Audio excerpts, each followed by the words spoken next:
Mark sets the scene for this story.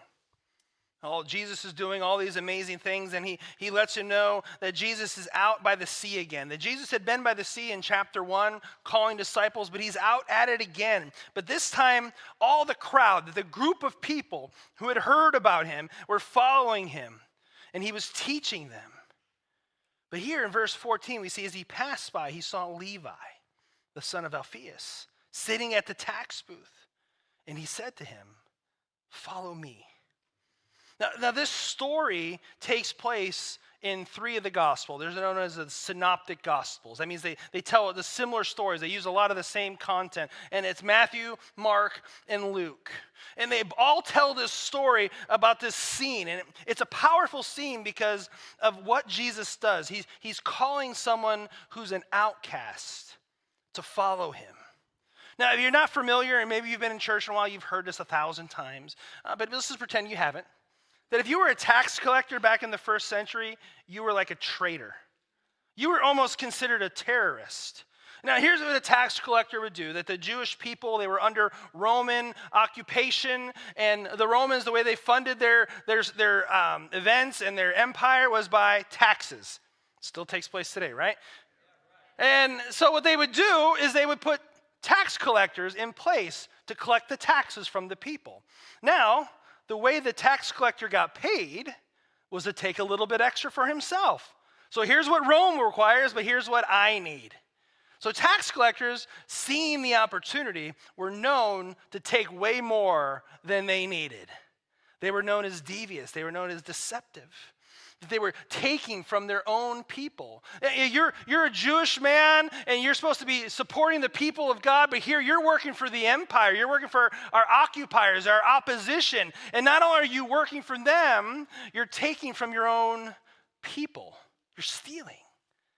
So to be a tax collector in the first century was to be a leper. No one wanted to be around you. This actually, in second century Jewish culture, there's this exegetical teachings called the Mishnah. You know what they taught about tax collectors? That if they were to come and give their offering at the temple, to give their alms, they weren't to be received. That they were not to take the money. Why? Because it was received in deception. It was received in ill-gotten ways. This is how despised these people are. But here we see Jesus walking down the road, and he calls this guy named Levi a tax collector by profession, literally at work, taking money from people. And he says, "Follow me."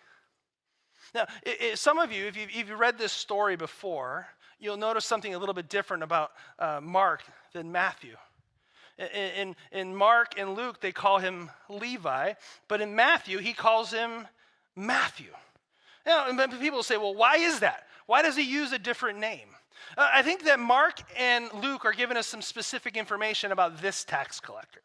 That if your name was Levi in the first century, that meant you were part of the tribe of Levi. Which part of the tribe of Levi meant that you were the Levites. That means that you were responsible. Your people were the ones who worked in the temple, that did the service, that you were some of the people who were closest to God. But here we got this Levite who's a tax collector.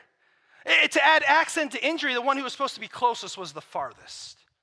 And so why does Matthew call himself Matthew? Because if you read Matthew's gospel, it's written by this guy, Levi, who's Matthew. And I think there's something profound that he wants us to understand in his gospel, in Matthew chapter 9, is that he realizes how far he was from God.